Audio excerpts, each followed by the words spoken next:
forma precoz y realizar intervenciones oportunas, evitar las secuelas de estas enfermedades.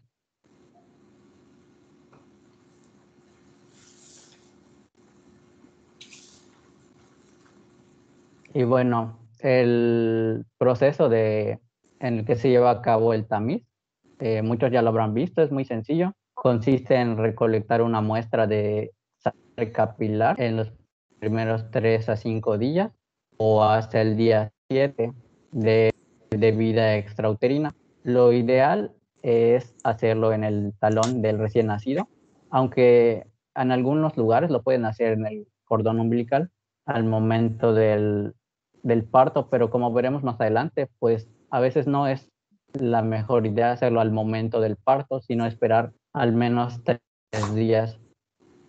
Una vez recolectada la muestra de sangre capilar, procedemos a colocar la gota de sangre sobre un papel filtro llamado tarjeta de Guthrie, y este papel se le realiza un ensayo de inmunoabsorción ligado a enzimas, el típico ELISA, que va a detectar pues las enfermedades.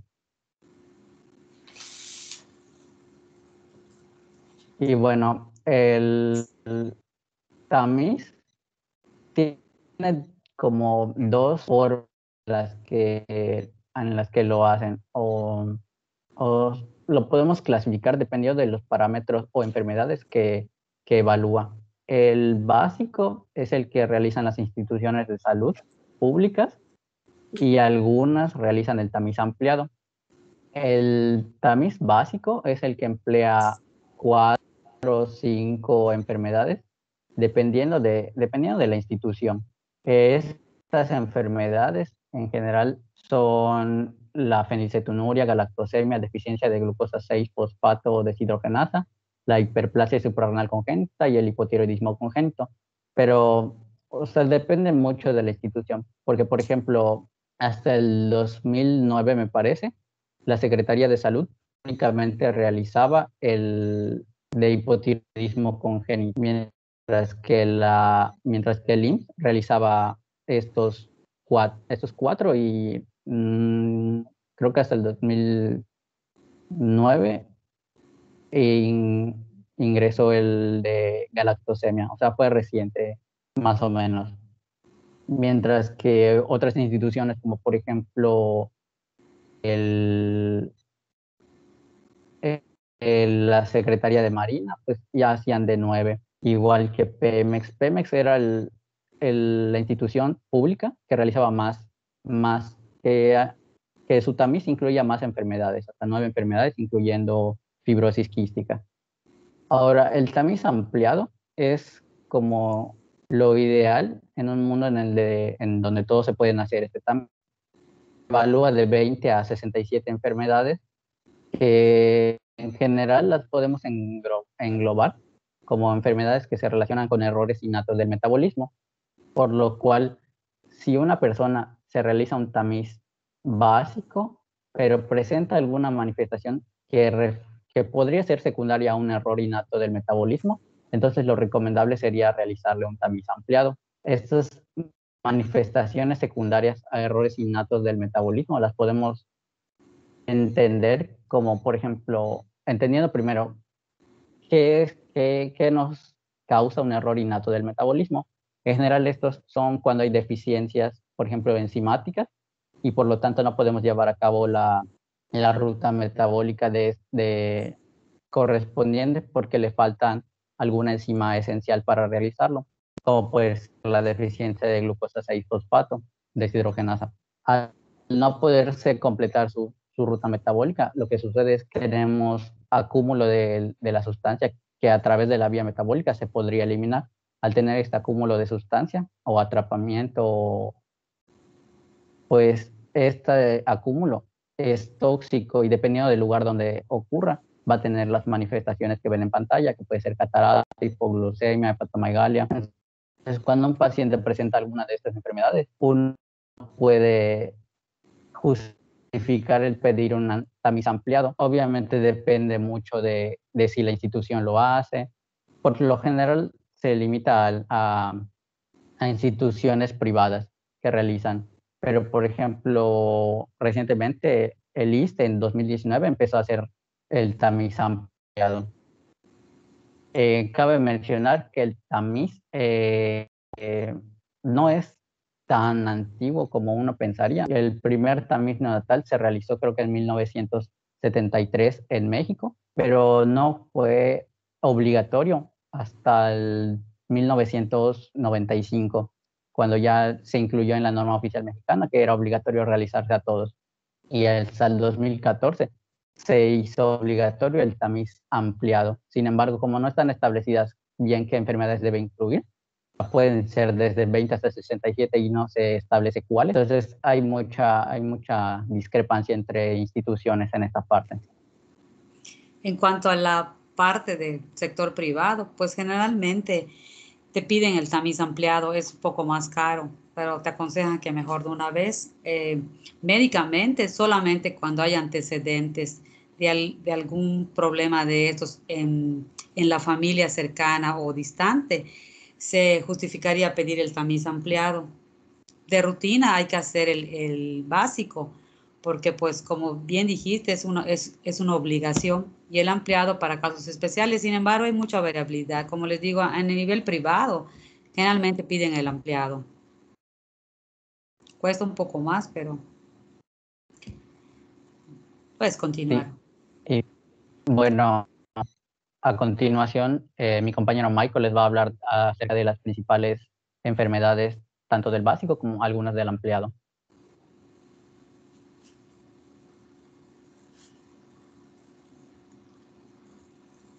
También quería comentar que en cuanto a lo del tamiz, generalmente las personas no se enteran, toman el tamiz en la institución pública y no te notifican. Muchas personas no saben los resultados porque como son tantos, entonces tienen la política ellos de que si saliera alguno positivo, entonces te localizan y te notifican qué es lo que salió.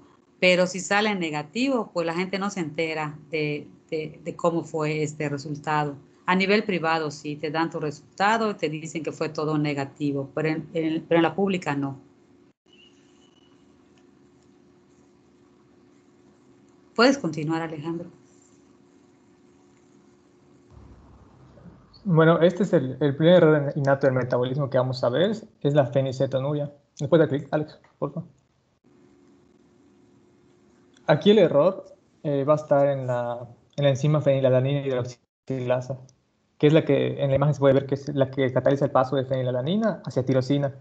Por lo tanto, el problema va a ser que tenemos fenilalanina en exceso en el cuerpo, que no se está transformando por su vía metabólica usual, o sea, por su vía metabólica hacia tirosina. Eso se debe a una mutación en un gen localizado en el cromosoma 12. Su herencia es autosómica recesiva y la frecuencia es de 1 hasta, o sea, de 1 de cada 40.000 nacidos vivos, variando o sea, según el área geográfica. Es el más frecuente de los trastornos hereditarios y el problema aquí va a ser que el acúmulo de fenilalanina va a ocasionar alteraciones estructurales en el sistema nervioso central. Por lo tanto, o sea, en la diferenciación neuronal, en la migración de neuroblastos, con lo cual, con el tiempo, o sea, si esto no se detecta y se toman las medidas adecuadas a tiempo, se puede desarrollar un retraso mental a futuro. O sea, esto va afectando al niño. Después a la que sigue. El diagnóstico es con la cuantificación del aminoácido en sangre. Pues si ya sabemos que el problema está en que el aminoácido no puede pasar, o sea, la fenilalanina es la que se va a acumular, su detección es con lo que se realiza el diagnóstico, porque el tamiz sirve para, pues como su nombre dice, para tamizar, no es la prueba confirmatoria para las enfermedades que mide. Es un método para detectar y después confirmas con otro tipo de estudio. Y el tratamiento en este caso en la fenilcetonuria es restringir la fenilalanina. Decía que eso va a variar mucho porque va a depender de los niveles de fenilalanina en sangre del paciente. O sea, se tiene que ajustar la dieta del paciente con alimentos bajos en fenilalanina, pero no se puede retirar del todo porque pues, al final del día es un aminoácido esencial que va a servir para formar tirosina. Y la tirosina pues da lugar a metabolitos esenciales. Entonces, cuando tú ves para el tratamiento, se va a requerir un manejo nutricional, que ya pues sería por parte de nutrición, porque sí es como que muy específico, o sea, lo que puede comer y lo que no, y en qué cantidad. O sea, sí tiene que estar como que muy regulado Y para ver el control se utilizan los valores que tengo pues en pantalla. Son los valores target para, o sea, dependiendo de la edad, como que se considera un control o lo adecuado en cuanto a niveles de fenilalanina en sangre. Vemos que menores de 5 años es de 6 miligramos por decilitro, de 5 a 10 años se permiten hasta 8 y mayores de 10, 11.7 miligramos por decilitro. O sea, va aumentando un poquito conforme el niño va creciendo, pero pues siempre tiene que estar en control porque pues la afectación al final del día termina siendo neurológica y repercute gravemente en el desarrollo del niño. Por eso es importante tamizarla. La siguiente es la galactosemia. Este, de igual forma, es un trastorno hereditario autosómico recesivo, que en este caso, de igual es una metabulopatía en la cual va a haber acúmulo de un sustrato. En este el sustrato va a ser la galactosa. Y esta tiene como que tres formas, o tres alteraciones principales que pueden ocasionarla. Son tres enzimas. Es la misma vía de metabolismo de galactosa, pero son tres enzimas las que pueden estar afectadas. Puede ser la deficiencia, la alteración de la galactoquinasa, de la galactosa 1-fosfato uridiltransferasa o de la uridinofosfato galactosa epimerasa. Puedes darle clic para que salga la vía metabólica. Cuando, o sea, en el número 1 vemos que está afectada galactosa 1. Entonces el paso que se haya bloqueado ahí sería el paso de galactosa hacia galactosa 1-fosfato, ¿no? Ese es el número 1. Se menciona que cuando está afectado ese, las principales manifestaciones son retinianas, más que otra cosa. La más común es la deficiencia de galactosa 1-fosfato uridiniltransferasa, que es el GALT, que es el paso 2. O sea, donde está el numerito 2, esa está bloqueada. Y esa es la que da manifestaciones ya no solo de retinianas, sino que también hepáticas, porque pues el principal daño aquí es el acúmulo de galactosa en hígado. Entonces lo que va a producir es una hepatotoxicidad. Y ya la tercera, que es la menos frecuente, es donde está el paso 3, el paso de UDP galactosa a UDP glucosa. O sea, si se dan cuenta, lo que importa es cuál es la enzima que falla y a qué nivel está el bloqueo de la vía metabólica, porque de donde tú bloquees, lo que está antes de eso es lo que se acumula. Y las manifestaciones pues sí varían, porque igual no es como que todas vayan a ser de un tipo. Entonces pues se tienen que estudiar posteriormente para saber cuál es la que tiene y dependiendo de la que se tenga, va a ser como que el manejo. Pues la que sí. El diagnóstico pues, es midiendo la lactosa en sangre y genotipificación. Algo importante es que, o sea, para el tratamiento se tiene que restringir la galactosa de la dieta. Entonces está contraindicada la lactancia materna. Esta es una de las contraindicaciones de la lactancia materna. Y de igual forma las fórmulas deslactosadas. No puedes dárselas porque pues, la lactosa, al final del día la galactosa es un monosacárido y cuando tú das deslactosadas, pues tiene partida la galactosa en sus monosacáridos. Entonces le vas a introducir galactosa. Entonces es lo mismo, estás la galactosa. Y ni siquiera... También todos los alimentos derivados de la leche. Es exacto. Pues dale la que sí, hay una tablita de alimentos. Bueno, esas son las complicaciones. O sea, se va a valorar a largo plazo el daño hepático, alteraciones de desarrollo psicomotor, lenguaje, capacidad intelectual. O sea, aquí vemos que por cada una de las alteraciones que pueda tener el paciente, o sea, lo maneja un especialista o alguien experto en esa área, porque son como que muy variadas. No es que afecta a un solo órgano o diana, sino que es sistémico. Puedes dar la que sigue, porque la nutrición aquí igual es importante. Eso es lo que, con respecto a la nutrición, a la derecha, bueno, a la izquierda se encuentran los alimentos e ingredientes permitidos y a la derecha los que no se permiten. En general, los alimentos que son pues, derivados de la leche pues, no están permitidos. Sin embargo, hay algunos quesos que menciona la guía de práctica clínica que sí están permitidos. Menciona que son los quesos añejos. Ahí mencionándose el Gruyère, el suizo, el cheddar, el 100% parmesano. O sea, veo que es como que de las excepciones que maneja la GPC en cuanto a lo que sí pueden consumir. Pero pues sí, tiene bastantes restricciones. O sea, la soya, productos de soya fermentados no pueden consumir. Todos los quesos que no están en esa tabla no los pueden consumir. Ingredientes derivados de la leche. Entonces aquí el manejo nutricional también es muy importante porque pues cada alimento tiene como que un aporte de ese sustrato que no se le puede dar al niño. Y se tiene que pues limitar, o sea, no puede consumirlo. Entonces tiene que saber qué puede consumir y qué no puede consumir. De eso va. Y la fórmula que se le da al niño, en este caso, porque no puede consumir ni la deslactosada ni la leche materna, es una fórmula a base de proteína de soya. O sea, esa sí la puede consumir y es la indicada en esos casos, porque pues está contraindicada la lactancia materna. También la puede combinar con la de caseinato de calcio. Ah, sí, es cierto. Igual, sí, es cierto. Gracias, doctora. Y ya hay niños más grandes, por eso, por ejemplo, el queso ese maduro, pues ya cuando son niños más grandes ya habría que checar también el queso. O sea, no es, ya ven que hay mucha variabilidad con eso de las fórmulas. Vi la presentación del doctor Pablo y creo que se presentó hay una controversia con las proteínas de la soya, de la soya. Entonces, lo que pasa con esto es que voy a prender mi cámara, es que las fórmulas que tienen soya pueden estar agregadas con galactosa. ¿Por qué? Porque las fórmulas de soya generalmente se indican intolerancia a la lactosa. Entonces, ya todos ya saben que la lactosa es un disacárido que se va a dividir en glucosa y galactosa.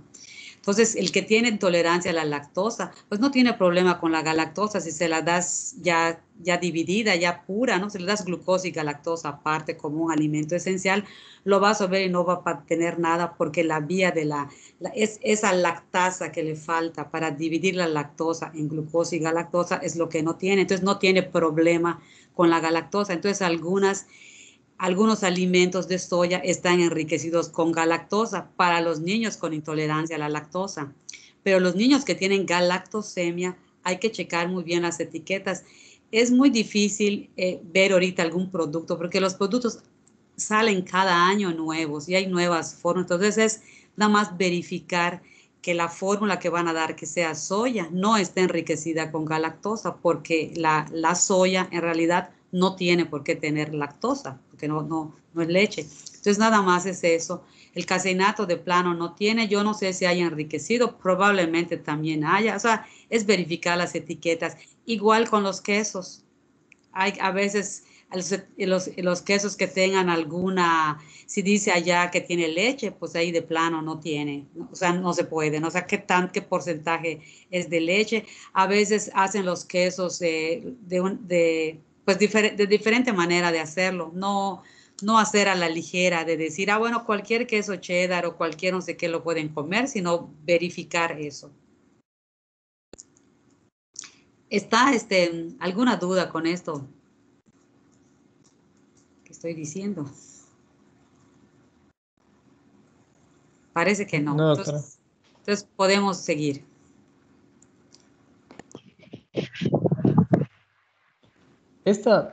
La siguiente, no está, la deficiencia de biotinidasa, tengo entendido que no está en el tamiz, el básico, ¿no? Entra en lo que viene siendo el ampliado. O sea, que es un poco más rara.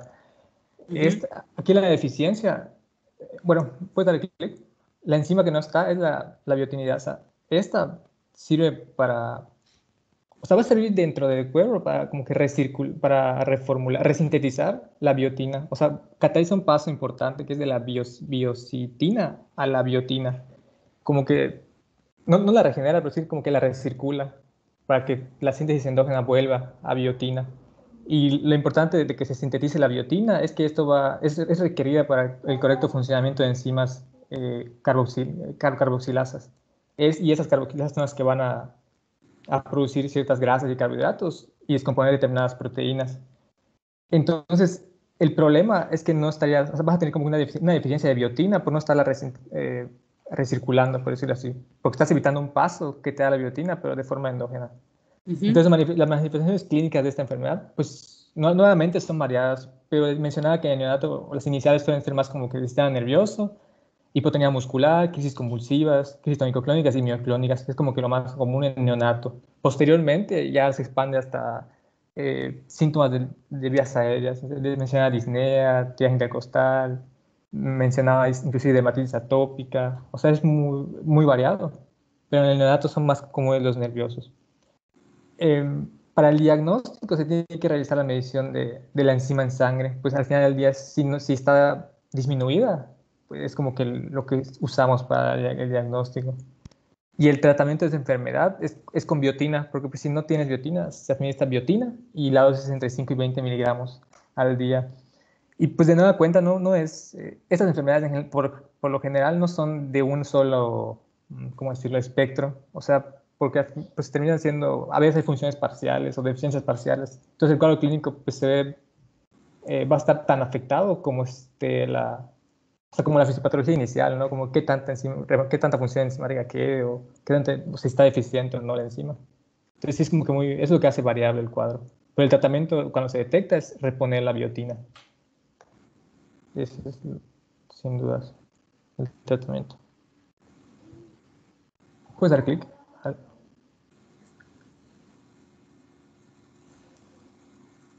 Puedes dar clic, Alex, por favor. Esta es bien importante, esta de Sí, hiperplasia suprarrenal. hay una imagen, pero... Tengo la hiperplasia suprarrenal. Es la que están viendo todos. Sí, Sí, dale un clic más, hay una imagen. Bueno, la hiperplasia suprarrenal congénita, el problema está en la deficiencia primaria de la enzima 21 hidroxilasa, ¿no? Que va a provocar un desequilibrio hormonal. Lo que no va a haber aquí es el corticosteroide, ¿no? El cortisol. Este esquema lo puse porque es importante recordar cómo se regula un poco el sistema endocrino. Cuando existe cortisol, hay una retroalimentación negativa a hipotálamo y a hipófisis. A hipotálamo para que se deje de secretar hormona liberadora de corticoliberina y a hipófisis para que se deje de secretar hormona liberadora de corticotropina. ¿Por qué? Porque ya hay suficiente cortisol, entonces no requieres que se sintetice más, porque ya hay suficiente. Pero en este caso, como no se está sintetizando el cortisol, esa vía de retroalimentación está alterada. O sea, no está llegando la señal de que hay cortisol, pues porque no hay cortisol. Entonces se siguen sintetizando los precursores del cortisol. Y la vía que da origen a la síntesis de cortisol no es única. O sea, da origen a aldosterona. Puedes darle clic a la siguiente imagen. Aldosterona y hormonas sexuales. Entonces, cuando está bloqueada una vía, por ejemplo, aquí donde está la 21-alfa-hidroxilasa, no sé si pueden ver mi cursor, pero ¿pueden ver mi cursor? No, sí. ahí esa 21-alfa-hidroxilasa, cuando está bloqueada, pues tú te quedas con los precursores, y los precursores sí pueden, a diferencia de otras vías, aquí sí tienen salida hacia otras dos vías, hacia síntesis de aldosterona o hacia síntesis de hormonas sexuales. Y esto explica parte de los síntomas, porque el paciente puede cursar o no con síntesis de aldosterona, con síntesis alterada de aldosterona, y puede tener alteraciones en el aparato reproductor. O sea, las hormonas esteroideas que van a condicionar alteraciones en el aparato reproductor. Entonces, es como que la sintomatología y por qué sucede en el hiperplasia suprarrenal congénita. Pero de igual forma tiene espectros. Entonces, de tal forma que no siempre se va a cursar con deficiencia de aldosterona o con síntesis de aldosterona. Lo más común es esa deficiencia de enzima 21 hidroxilasa, que ocurre en el 95% de los casos de la hiperplasia suprarrenal congénita. Bueno, y en México la frecuencia es 1 por cada 8.743 recién nacidos vivos. O sea, digamos, no es tan rara como una deficiencia de biotinidasa, que esa es más rara. No, las manifestaciones clínicas no lo pusiste. Sí, metí. Puedes darle clic.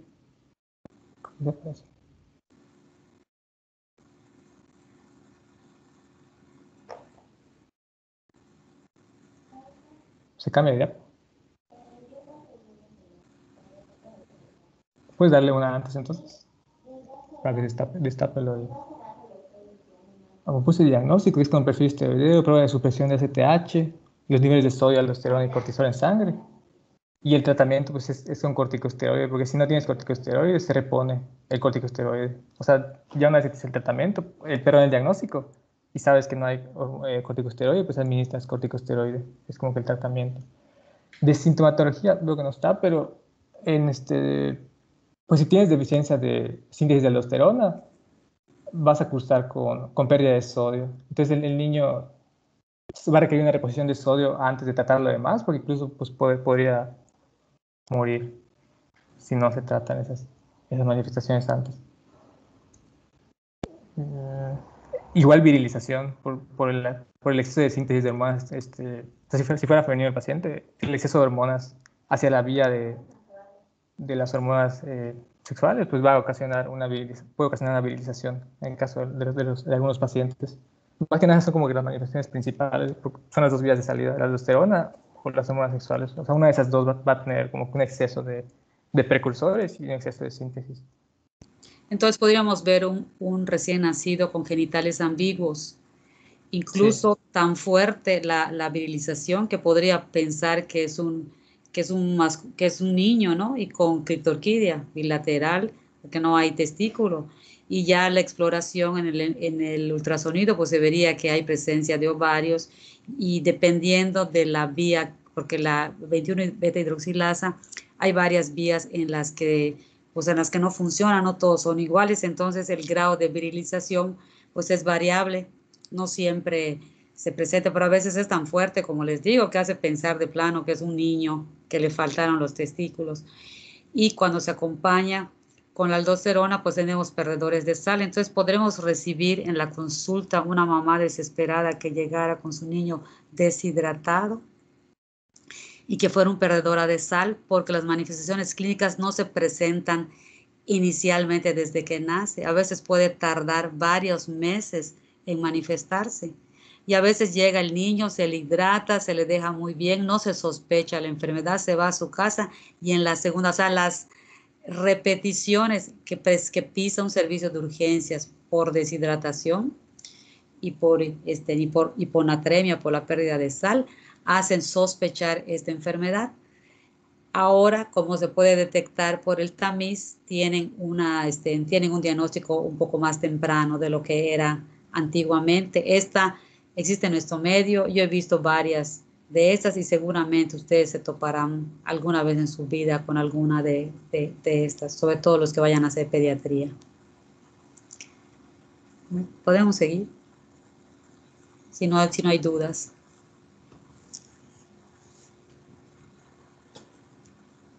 Bueno, la que sigue sería la homocistinuria. Esta igual es de herencia autosómica recesiva y puedes darle clic para que salga la vía.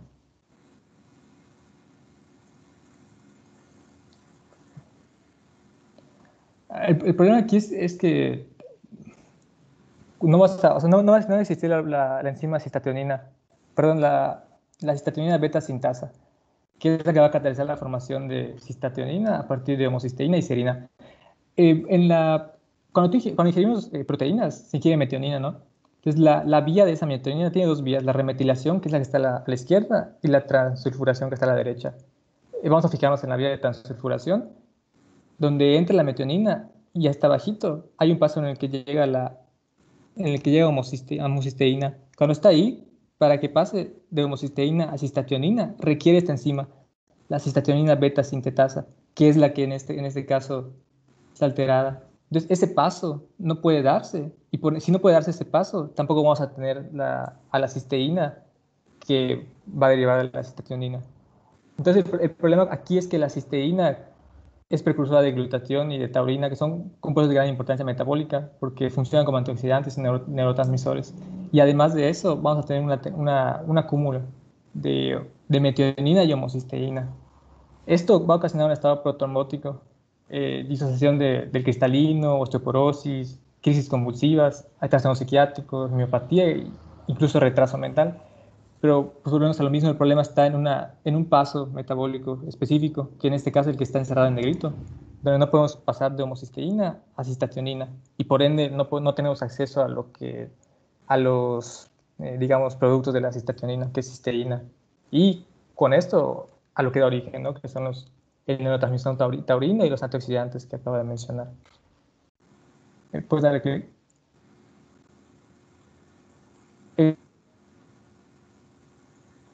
Plasmáticas totales elevadas de homocisteína, porque pues al no poder meterlo a esa vía metabólica vamos a tener un acúmulo de homocisteína y las pruebas de DNA confirmatorias.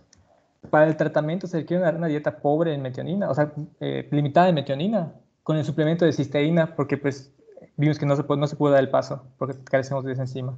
Y se va a combinar con piridoxina, porque la piridoxina actúa como un cofactor de este paso enzimático. O sea, el paso de la cistatonina beta sintasa tiene como catalizador o como cofactor a la piridoxina. Pero también se da eso. Incluso mencionaba la bibliografía que a veces se inicia con el tratamiento con piridoxina. Si el paciente mejora, o sea, se restringía menos la metionina y el suplemento de la L-cisteína. Y si no quedaba con la piridoxina, además de la piridoxina, se le anexa la metionina y la L-cisteína. O sea, todo con el fin de corregir esta vía metabólica afectada en el recién nacido. Es como que lo importante. Eso es importante igual. Bueno, sí. Ahora vamos a pasar a hablar de fibrosis quística. Esta, como mencionó mi compañero Alejandro al inicio, no está en el tamiz neonatal básico, está en el ampliado. Incluso leí que había discusiones en cuanto a si meterlo o no al tamizaje, porque, bueno, eso varía de bibliografía a bibliografía. Te mencionaban que no se sabe, o sea, que no, unos dicen que no hay beneficio realmente en el hecho de detectar temprana, y otros dicen que sí hay. Realmente me quedo con que sí hay, porque, pues es más, o sea, realmente si lo detectas temprano y das tratamiento temprano, puedes evitar las complicaciones a largo plazo en esos pacientes, o sea, al menos retrasar la aparición, la progresión, la rápida progresión. ¿Pero qué es la fibrosis quística? ¿Estás seguro que no está en el básico? Yo tenía entendido que sí está en el básico. Tengo entendido que no, me parecía como que estaba en el ampliado. Es que en el básico mexicano me salían 5 y no mencionaba fibrosis quística. Sí, es que en el tamiz neonatal básico, dependiendo de la institución que lo realiza, el IMSS solo realiza 5 enfermedades en las que no incluye a la fibrosis quística. Pero, por ejemplo, el PEMEX sí incluye la fibrosis quística dentro de su tamiz básico. Pero en general, la mayoría de las instituciones públicas no lo incluyen. Ok. Bueno, no ¿cuál es la alteración? Si actualmente lo hayan incluido. No sé. Como también son kits comerciales, habría que ver también, tal vez depende de quién lo ofrezca, son lo que está. Pero sí sería importante ver cuando se trabaja en una institución qué enfermedades se está incluyendo, el básico, ya que hay variabilidad.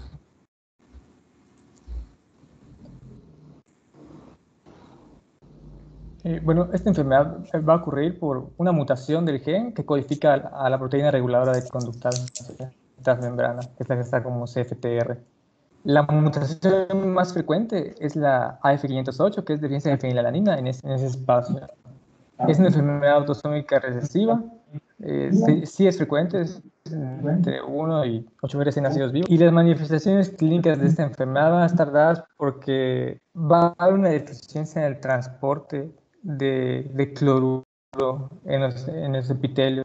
Y los epitelios que están afectados son epitelios de vías respiratorias, epitelios glandulares secretores de glándulas o mucosas intestinales, incluso de vías seminales, de vías reproductivas, ¿no? Porque dentro de las manifestaciones se encuentra enfermedad pulmonar obstructiva crónica, insuficiencia pancreática exógena, elevación del cloro en el sudor, e incluso infertilidad por la zoospermia obstructiva.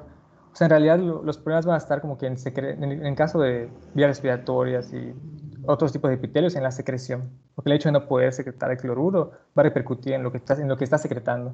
En el caso de las vías aéreas, lo que ocasiona es un moco espeso, un moco espeso difícil de expulsar, que va a condicionar probablemente infecciones de repetición, con su respectivo tratamiento y complicaciones a largo plazo.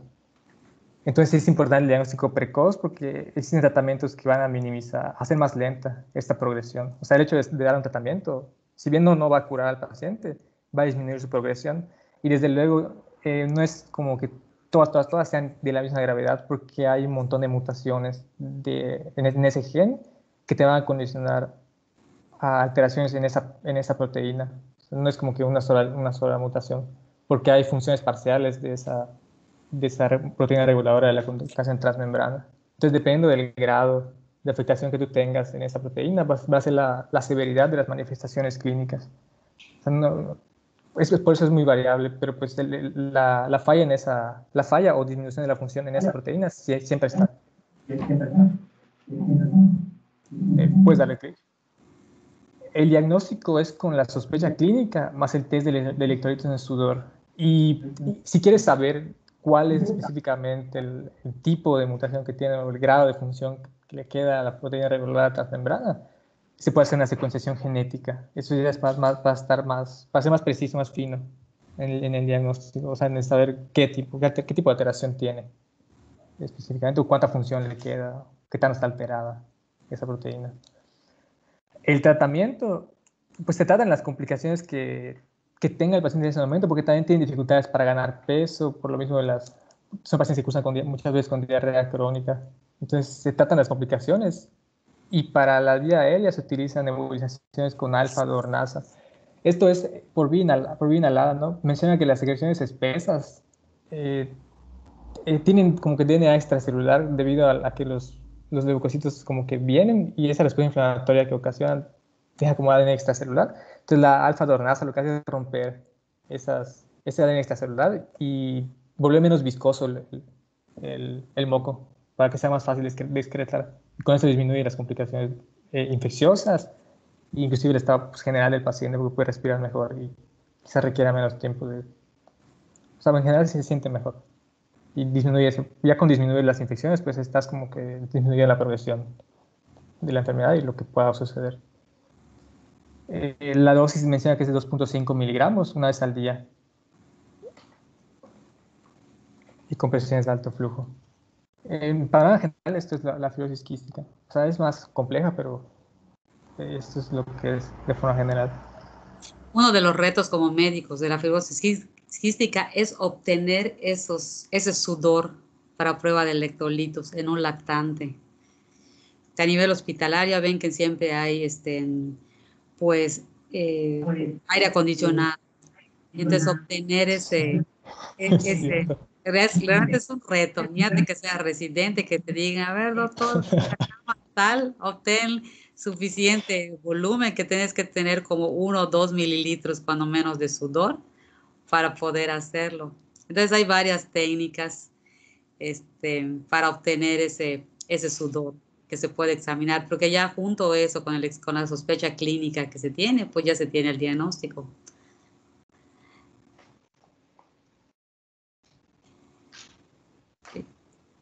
José Luis Chan, ¿querías hablar?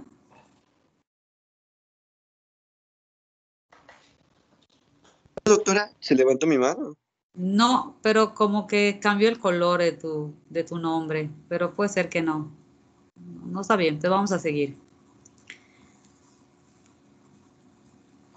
Bueno, yo dejo con mi compañero Alex.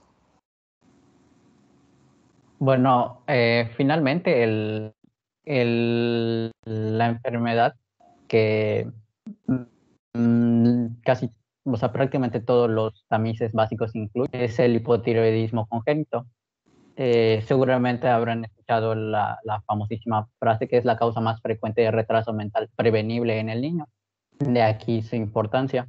Y esta es la definición que más me gustó de hipotiroidismo congénito, que es una disminución congénita de la función biológica de las hormonas tiroideas, porque muchas otras definiciones refieren como una disminución en la cantidad de hormonas tiroideas. Sin embargo, como veremos más adelante en la fisiopatología, a veces el problema no es tanto la cantidad de hormonas tiroideas, sino que pueda o no ejercer la función biológica. Y bueno, rápidamente, para entender el hipotiroidismo, ver rápidamente el esquema del eje hipotálamo-hipófisis tiroides. Primero, o sea, es el esquema sencillo. El hipotálamo secreta la hormona liberadora de la TRH. Esta estimula a la hipófisis para que secrete la hormona estimuladora de tiroides y esta a su vez tiene su efecto en la tiroides para que esta sintetice lo que es la T3 y la T4, o sea, la triodotironina y la tiroxina. Estas a cantidades suficientes ejercen su efecto inhibitorio sobre la hipófisis y el hipotálamo, y este es el ciclo básico. Ahora, ¿qué pasa? Que en el hipotiroidismo puede haber afectación de cualquiera de estas partes del ciclo, como por ejemplo, si se afecta el hipotálamo y la hipófisis por algún efecto genético, podría ser, entonces no va a haber la secreción de la hormona liberadora de tirosina, ni de la TSH. Al no haber ninguna de estas, pues no se estimula la tiroides, no se sintetizan las hormonas tiroideas y no van a ejercer su función biológica. Este es el famoso hipotiroidismo central, secundario y terciario. Ahora, si afecta la tiroides, entonces esta no va a poder sintetizar las hormonas tiroideas. Este es el famoso hipotiroidismo primario. También se puede afectar lo que es la acción que van a tener las hormonas tiroideas sobre los tejidos a través de los receptores. Si los receptores están afectados, entonces, aunque tenga la suficiente hormona, no va a hacer su efecto sobre el tejido porque el receptor no la reconoce. Independientemente de cualquiera que sea la alteración, todo se traduce a que la hormona no va a ejercer su función biológica, la cual pues es aumento de la tasa metabólica, producción de calor, cambio de proteínas, crecimiento óseo, pero el más importante para esta clase es la mielinización neuronal. Cuando hay déficit de esta hormona o de su acción biológica, entonces no se va a poder llevar a cabo lo que es la mielinización normal y como podemos recordar, la maduración del sistema nervioso y continúa incluso después del nacimiento, entonces que no haya estas hormonas o que no puedan ejercer su función va a afectar el que suceda o no la mielinización neuronal, que se va a traducir en el retraso mental. Ahora, a grandes rasgos, estas son las principales causas de que se puedan afectar estos niveles del eje hipotálamo hipófisis tiroides. Primero, puede ser que existan anomalías en el desarrollo de la tiroides, que puede ser la agenesia de tiroides o que la tiroides, o sea, por algún defecto genético, la tiroides no se desarrolla o que sí se desarrolla, pero durante la embriogénesis no pueda dirigirse desde la base de la boca hasta el cuello. Entonces queda ectópica y esto es la causa principal de hipotiroidismo primario. Es como el 80%, o sea, representa una gran cantidad de esta enfermedad. También puede ser que la glándula sí llegó a su posición normal, pero está hipoplásica, entonces tampoco funciona. Causas que son ajenas a la tiroides, pues como les había mencionado, puede ser una insuficiencia hipotálamo-hipófisis, que no pueden secretar estas hormonas que van a estimular a la tiroides, o que exista la resistencia periférica de las hormonas tiroideas.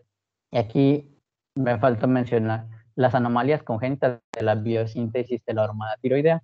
Hay que hacer un pequeñito precisión sobre este punto, porque aquí todo está bien, o sea, toda la vía está bien, pero en el proceso de síntesis de la hormona dentro de la tiroides pueden haber algunas alteraciones, como por ejemplo que el transporte de yodo está alterado, que el defecto que exista un defecto en la peroxidasa o en la síntesis de tiroglobulina o la desyodación. Aquí les recalco la desyodación porque, por ejemplo, sabemos que la tiroides sintetiza tanto T3 como T4 y que la T4 representa el 80% aproximadamente de la síntesis de esto. O sea, es una gran cantidad. Sin embargo, la que tiene la función biológica más potente es la T3. Esto se debe a que ambas hormonas pues, son transportadas por el transportador de tiroglobulinas y la T4 se une con mayor afinidad a este transportador. Entonces, como que lo retiene más tiempo y la T3 que sí se puede liberar con mayor facilidad, pues es la que ejerce mayor efecto sobre los tejidos, a pesar de que existe una enorme cantidad de T4. Pero tanto T3 no es tan malo porque la T4 a través del proceso de desyodación puede dar lugar a la T3. Entonces, la T4 es una potencial T3. Sin embargo, cuando existe el problema de la desyodación, porque por ejemplo falta la enzima que convierte que es la 5-diodinasa, entonces, aunque yo tenga mucha T4, no se va a transformar a T3 y no va a poder ejercer su función biológica, por así decirlo. Entonces, entonces pues vamos a tener un hipotiroidismo. Y recalco esto porque el tratamiento estándar de un hipotiroidismo es: no tengo T4, no tengo tiroxina, le doy una forma de tiroxina, ¿no? La levotiroxina. Pero como vemos, aquí hay un problema de desyodación, que aunque tenga T4 no se puede transformar a T3. Entonces, por más levotiroxina que yo le dé, no se va a transformar a T3. Entonces, ¿qué pasa? Mejor le damos triodotironina directamente. Y esa era una precisión que hacía el doctor con respecto al tratamiento. Ay. Bueno, otras causas de hipotiroidismo congénito, tenemos a las transitorias.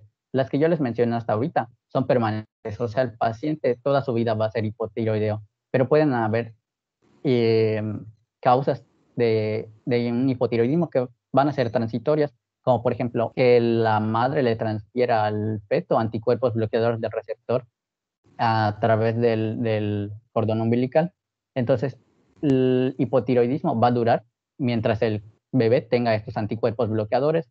Una vez que los elimine, va a dejar de tener hipotiroidismo. También algunos medicamentos que pueden pasar a través de la barrera hematocefálica pueden bloquear, por así decirlo, la síntesis de la hormona liberadora de la TSH y pues causar hipotiroidismo. Algunos fármacos como la amiodarona, la prematuridad, también precisamente por la inmadurez de este eje, pueden causar hipotiroidismo. Y la deficiencia de yodo, ya que el yodo, pues como sabemos, es el sustrato principal para estas hormonas, entonces al no haber, no se pueden sintetizar. Y bueno, ¿cómo diagnosticamos el hipotiroidismo congénito? Al nacimiento, el bebé muy probablemente no va a tener ningún síntoma porque tiene las hormonas tiroideas de la madre. Entonces es difícil. El 95% de los recién nacidos son asintomáticos. Es muy difícil realizarles un diagnóstico, pero la importancia de diagnosticarlo a tiempo por el retraso mental se realiza, o sea, incluye en el tamiz metabólico, que se debe realizar entre el día 3 y 5. Algunos dicen que hasta el 7. No se realiza antes del día 3, precisamente por las hormonas tiroideas maternas que pueden enmascarar esto. Sin embargo, pues algunos sí lo hacen de cordón umbilical, pero lo ideal es entre el día 3 y 5 o antes del día 7, o algunos dicen que antes del día. Sin embargo, lo importante es que se haga en algún momento de su vida y mientras más pronto se diagnostique, mejor. El tamiz metabólico evalúa la TSH. La TSH va a ser como una forma de medición indirecta de las hormonas tiroideas. Como veíamos en el esquema, estas hormonas tiroideas ejercen un efecto inhibitorio de la TSH. Entonces, si yo tengo hipotiroidismo y no tengo las hormonas tiroideas, no van a inhibir a la TSH, entonces la TSH se va a elevar y nos va a dar un resultado positivo mayor a 10 microunidades por mililitro, que se considera positivo. Sin embargo, también depende mucho del laboratorio, el criterio que se utiliza. Algunos dicen que más de 5 microunidades, algunos que más de 10, pero en general, si es positivo y hay sospecha de un hipotiroidismo, ¿qué se hace? Se realiza un perfil tiroideo para confirmar el diagnóstico de hipotiroidismo. O sea, el diagnóstico es por dos pasos. El primer paso es el tamizaje y el segundo es confirmarlo con un perfil tiroideo, en donde se va a evaluar nuevamente la TSH, la T4, la T3 y algunas veces la T3R, que no es más que otra forma de presentación de la T3. O sea, en la T3R es como una T3, pero los yodos están en otros lugares, entonces no ejerce la función, no ejerce la misma función que la T3, sino que funciona más como reserva. Si la TSH no está elevada, entonces uno pensaría que las hormonas pues están bajas, están elevadas lo suficiente, no están elevadas lo suficiente, ejercen su efecto de retroalimentación sobre la TSH y esa no se eleva y me daría negativo. Pero por ejemplo, como veíamos en los hipotiroidismos centrales, en donde ya el problema es la secreción de la hormona liberadora de tiroxina o la TSH. En estas, como no tengo esta hormona, de por sí va a estar baja. Entonces, ¿qué pasa? Que puede ser como un factor confusor.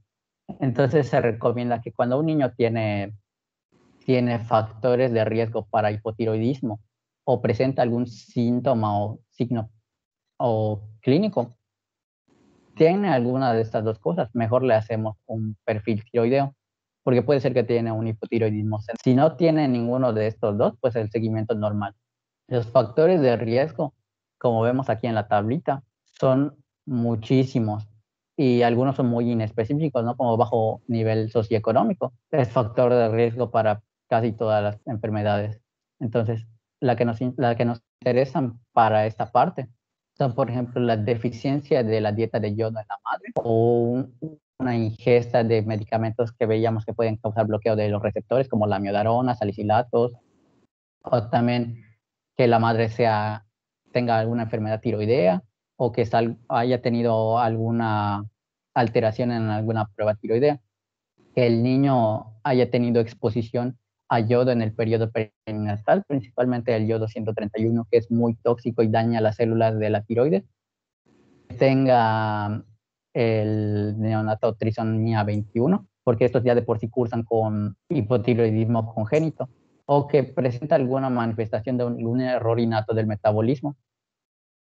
Y bueno, los síntomas, como les mencionaba, 95% suelen ser asintomáticos, pero ese 5% que puede presentar síntomas, pues va a reflejar la ausencia de estas hormonas tiroideas. Como les mencionaba, pues las hormonas tiroideas aumentan el metabolismo basal.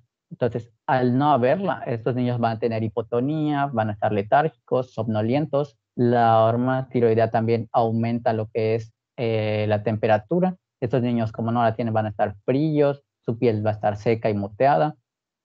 Y también pueden presentar macroglosia, estreñimiento, hernia umbilical y algo que menciona mucho la literatura, la fontanela posterior mayor a 5 milímetros. Algunos dicen mayor a 1 milímetro, pero en general mayor a 5 milímetros. También tienen tendencia a bradicardia. Sí, o sea, sería todo lo que no le puede hacer, o sea, como tenemos la ausencia de las hormonas tiroideas, todo lo que estas generan no lo va a tener el niño. Su gasto cardíaco va a estar disminuido, va a tener frecuencia cardíaca baja, o sea, bradicardia, va a estar frío. Y bueno, una vez realizado el perfil tiroideo, ya podemos clasificar mejor qué tipo de hipotiroidismo tiene el niño.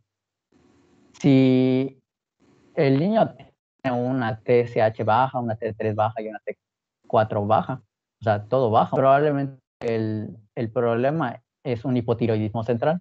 No se secreta la TRH, no se secreta, por lo tanto, la TSH y no se sintetizan las hormonas. O sea, el problema está en el hipotálamo y la hipófisis.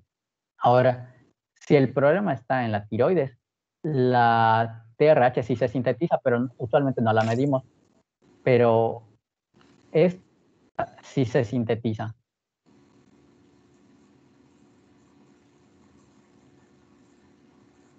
Ajá. Lo que no se va a sintetizar son las hormonas tiroideas. O sea, el problema es en la tiroides. La T3 y la T4 no se pueden sintetizar y por lo tanto están disminuidas. Y como no ejercen su efecto inhibitorio sobre la TSH, pues esta va a estar aumentada. Este es el famoso hipotiroidismo primario, en donde el problema está en la tiroides. El secundario, el problema está en la hipófisis y el terciario, el problema está en el hipotálamo. Ahora, puede ser que todo esto sí funciona bien, pero los receptores no reconocen a las hormonas tiroideas.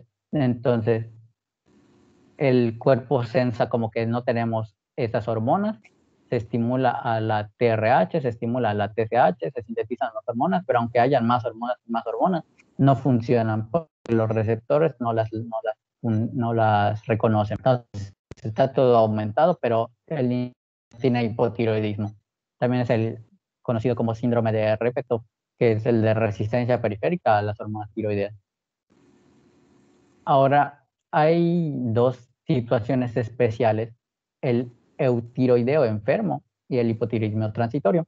El eutiroideo enfermo se asocia más que nada a enfermedades agudas o crónicas, pero más que nada agudas, en donde existe un problema en el transporte de estas hormonas. Precisamente, por ejemplo, en la enfermedad renal crónica, donde no se sintetizan proteínas y no se puede sintetizar a la proteína transportadora de estas hormonas. Entonces, en general, pueden tener como un tipo de hipotiroidismo. O, por ejemplo, hay algún problema en la desyodación de la T4 a la T3, consecuencia de todo este proceso proinflamatorio, como puede ser en la sepsis, que evitan esta desyodación de T4 a T3. Pero en general, si se trata la causa, o sea, por ejemplo, si se trata de la enfermedad renal crónica, la sepsis, pues se debe de corregir la forma de manifestarlo en un perfil tiroideo. Es muy variada, puede estar desde disminuido, normal o aumentado a la TSH, pero en general las hormonas tiroideas son las que están bajas o algunas veces normales. Principalmente la T3 es la que está baja, la T4 usualmente está normal. ¿Dónde se discrimina más? En la T3R o reversa. Esta va a estar aumentada, pero no es de rutina que se realice, pero sirve para diagnosticar este padecimiento especialmente. Y el hipotiroidismo transitorio, como podemos ver aquí en la tabla, se presenta igual que un hipotiroidismo primario. La TSH está aumentada, las hormonas tiroideas están disminuidas. O sea que es difícil hacer la distinción. Y pues no, ya les había mencionado cómo sucede el hipotiroidismo transitorio. Para diferenciarlo, lo vamos a ver mejor en un esquema. En el manejo del paciente con hipotiroidismo, hay que tener en cuenta que no solo tiene hipotiroidismo, entonces hay que hacerle un manejo integral y corregir los problemas o tratar los problemas asociados, como por ejemplo la hernia umbilical o las demás enfermedades que pueda cursar. Para eso también es importante referirlo con el especialista que corresponda. Ahora, una vez que ya sospecho de un paciente con hipotiroidismo, lo recomendable es iniciarle el tratamiento sustitutivo hormonal con levotiroxina. Vía oral, las dosis iniciales de 12 a 15 microgramos, se dicen de 10 a 15 microgramos por kilo día, a 60 minutos antes de los alimentos. Es importante decirle a los papás que no se debe dar con los alimentos porque estos pueden afectar la absorción de la levotiroxina. Y bueno, la levotiroxina viene en tabletas, entonces se recomienda diluirla en agua, no evitar diluirla en alimentos. Y pues se puede dar en cucharadas o como lo pueda tomar el niño. Se recomienda dentro de las primeras 2 semanas, o sea, iniciar este tratamiento precozmente, incluso antes de realizar un perfil tiroideo. El perfil tiroideo pues, se suele hacer en las primeras 4 semanas, pero no, no conviene esperar a que se realice el perfil tiroideo porque es tiempo que se está perdiendo y no se está llevando a cabo la maduración neuronal adecuada. Entonces se inicia el tratamiento y una vez que ya se tiene el perfil tiroideo a las 4 semanas, se pueden reajustar las dosis o seleccionar un tratamiento adecuado. Que como ya les mencionaba, por ejemplo, si el defecto es la deshidratación, se puede dar triiodotironina de una vez. Sin embargo, esto tal vez puede ser más decisión del endocrinólogo que del médico de medicina de primer contacto. Para reajustar las dosis existen tablas, sin embargo, también puede ser que le compete más al endocrinólogo que al médico de atención primaria. Las dosis pues se ajustan en base al peso y a los años o meses de vida.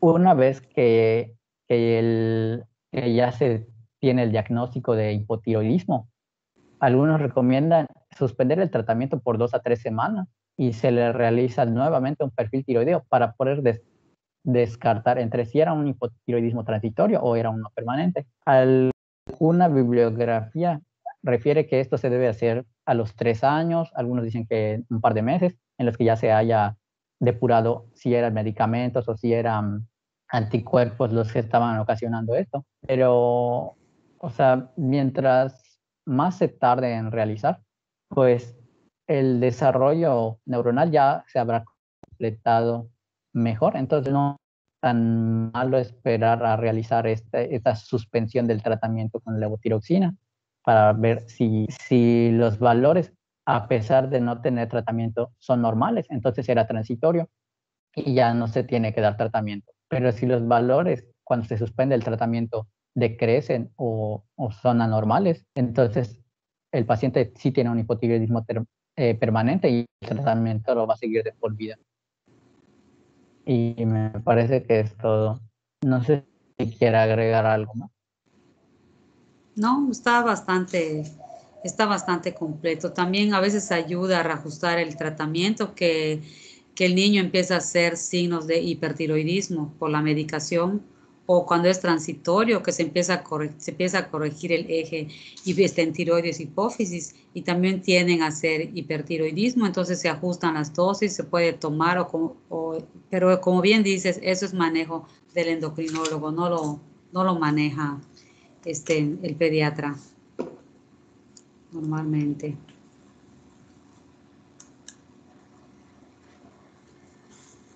¿Dudas, aclaraciones? Doctora, ¿cuáles serían algunas de esas técnicas que mencionó para lo de la toma de muestra de sudor en el bebé? Pues generalmente se puede, por ejemplo, lavar una extremidad del bebé, o sea que esté completamente limpia la piel, y se puede colocar una bolsa de polietileno o algo así y que se tape, que se cierre con alguna cinta, ¿no? Sin cortar la circulación, y exponerlo al calor. A veces lo sacan debajo de un coche en nuestro medio. Se puede poner, por ejemplo, a las 11, 12, un rato, ¿verdad? Para evitar también golpes de calor que pudiera tener el bebé. Y cuando empieza a sudar, pues empieza a pasar por la bolsa. O cuando el niño ya es más grande, se le puede poner ejercicio y como si, o sea, tienden a sudar, entonces con un tubo de ensayo, las gotitas que vaya sacando la piel, se pueden ir, pues como raspando contra la piel hasta obtener una muestra aproximadamente entre 1 y 2 mililitros, que es lo que se necesita.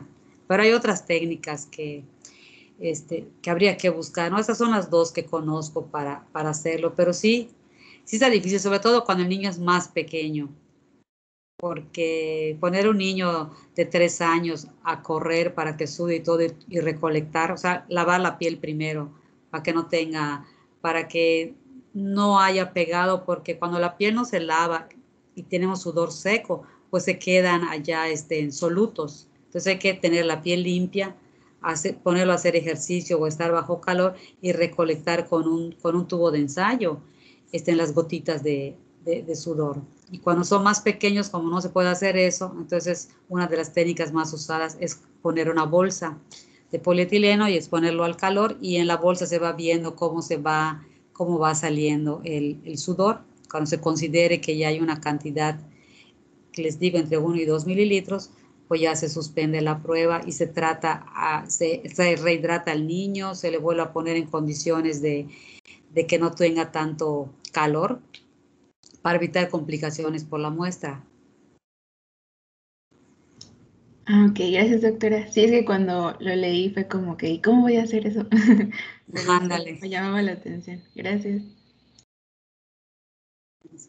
Generalmente no se le pide a los papás que lo hacen, generalmente lo hacen en el hospital o con un médico presente, porque la exposición al calor, sobre todo en los lactantes, vamos a ver mañana que puede provocar pues hasta crisis convulsivas, ¿verdad? O sea, tiene que estar bajo vigilancia, no es una muestra así cualquiera, que tómale su sudorcito, ¿no? Y lo lleva al laboratorio. Se necesita vigilancia médica, esa toma. Maestro, tenía una duda sobre en el caso de los prematuros, ¿ese tamizaje se hace igual a los 3 días? O sea, entonces están en vigilancia o se debe esperar mayor tiempo o corregir la edad. Yo creo que en prematuro lo hacen más tarde, a los 7 o a los 10 días. Gracias, doctor. Y es igual que para los niños, para los adultos, o sea, no para los adultos, para los niños normales, ¿no? O sea, si no hay ningún antecedente, ya solo se le hace el básico. Y si hay una razón para hacer el tamiz ampliado, pues se hace el tamiz ampliado. Ok.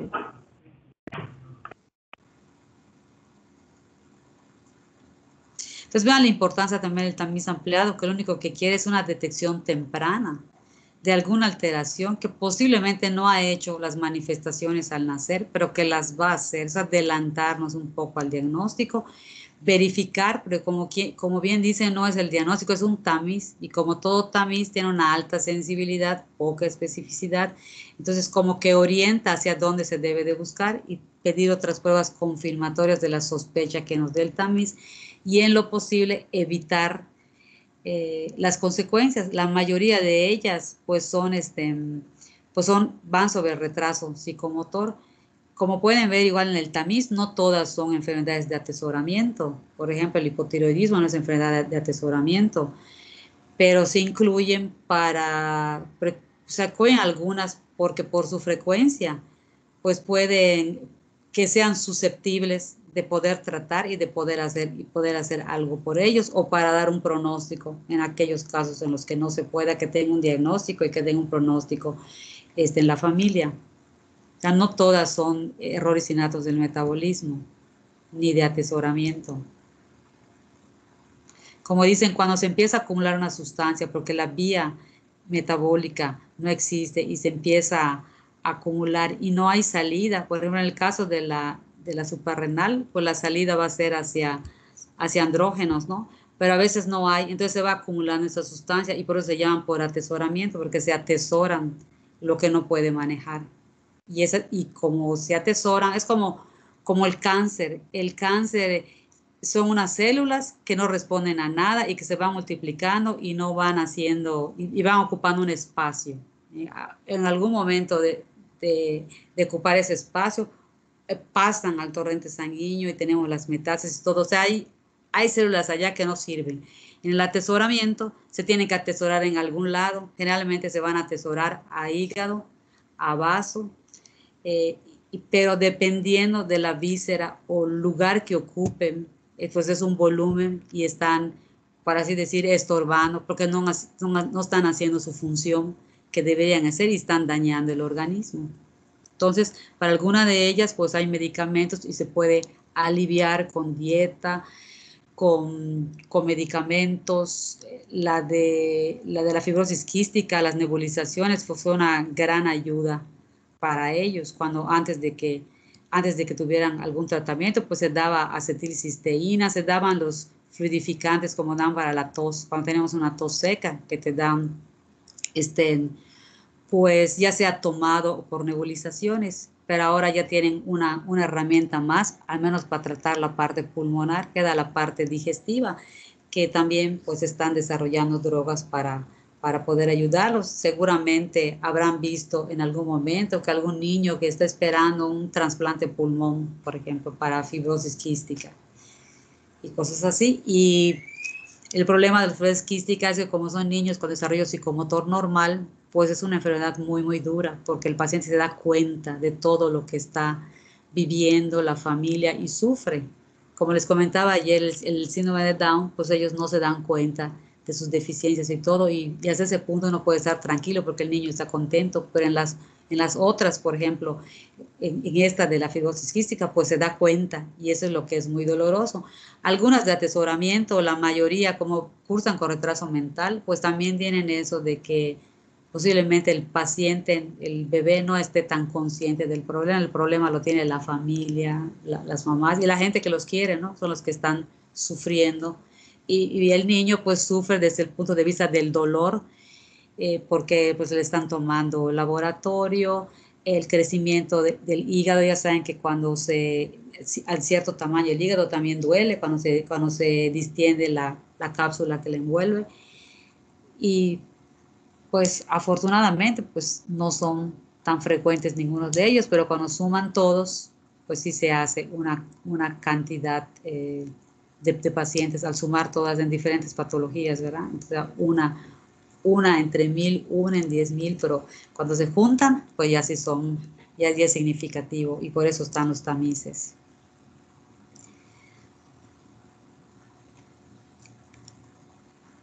¿Alguna cosa más que quieran que platiquemos?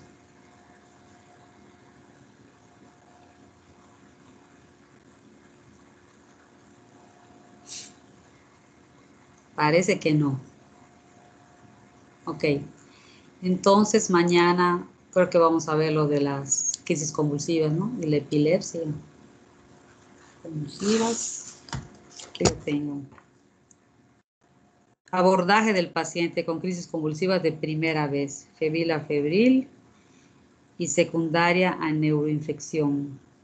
Manejo de urgencias y los trastornos paroxísticos no epilépticos. Como les dije, si no terminamos mañana, podemos continuar el viernes. Si los que presentan, ¿cuántos presentan mañana? ¿Uno o dos?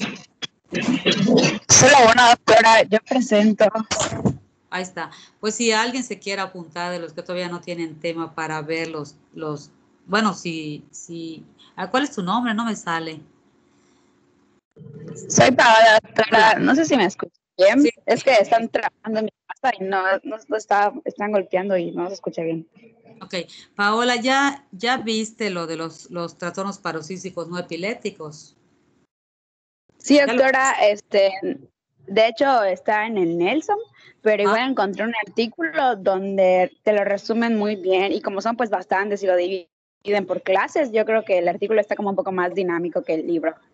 Y de ahí lo estoy sacando, complementando un poco con el libro. Bueno, no necesita ayuda, Paola, ya lo preparó todo. Pues si quieres, compártenos el artículo ahí en el Teams para que todos tengan la oportunidad de leerlo y participen. Sí, doctora, en un ratito lo comparto. Ok, entonces si no terminamos mañana, pues seguimos el viernes. Si no, pues si terminamos, pues el viernes vamos a ver, creo que talla baja, ¿no? Abordaje del paciente con talla baja. Sí, doctora. Sí. Ok, Paola, pues si no hay nada más, pues nos podemos retirar. Nos vemos mañana a las 9 de la mañana. Gracias, doctora. Nos vemos, doctora, mañana. Gracias. Gracias. Hasta mañana, doctora.